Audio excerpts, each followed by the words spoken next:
नमस्कार, मी ॲडव्होकेट यशवंत महादेव साधू माणगाव रायगड कोर्टात वकिली करत आहे।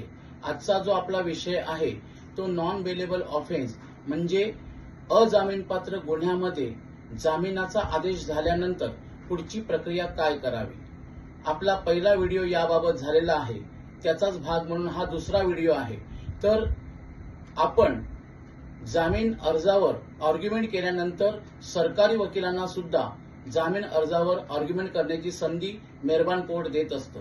त्यानंतर आपण जो जामीन अर्ज दिलेला आहे त्या जामीन अर्जामधील कथने, त्याचबरोबर आपलं आर्ग्युमेंट, सरकारी वकिलांचं आर्ग्युमेंट आणि सरकारी वकिलांचं म्हणणं, त्याचबरोबर पोलीस अधिकाऱ्याचं म्हणणं याचे साकल्याने विचार करून त्या ठिकाणी जामीन अर्जावर मेहरबान कोर्ट आदेश करत असतो।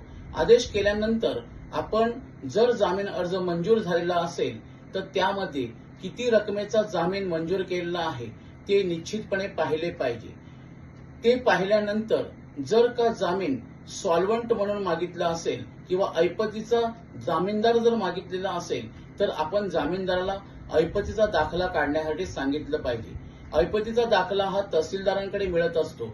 जामीनदाराने आपलं घर जे असेल त्याचा असेसमेंट उतारा किंवा आपली शेती त्याचा 7/12 उतारा आणि अर्ज सादर केल्यानंतर मंडळ अधिकारी म्हणजे सर्कल इन्स्पेक्टर किंवा तलाठी यांच्यामधून किंवा यांच्याकडून योग्य ती चौकशी केल्यानंतर तहसीलदार ऐपतीचा दाखला जामीनदाराला देत असतो।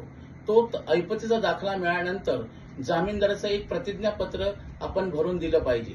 त्या प्रतिज्ञापत्रामध्ये जामीनदाराचे नाव, त्याचे वय, त्याचा व्यवसाय, त्याचबरोबर त्याचा राहण्याचा पत्ता, आरोपीला जामीनदार कशा प्रकारे ओळखतो, आरोपीची किती वर्षांची ओळख आहे जामीनदाराबरोबर याचं विस्तृत वर्णन करून आपण तो जे प्रतिज्ञापत्र आहे तो भरून दिला पाहिजे आणि तो एएस कडे, सुप्रिटेंडेंटकडे आपण नोंदवला पाहिजे।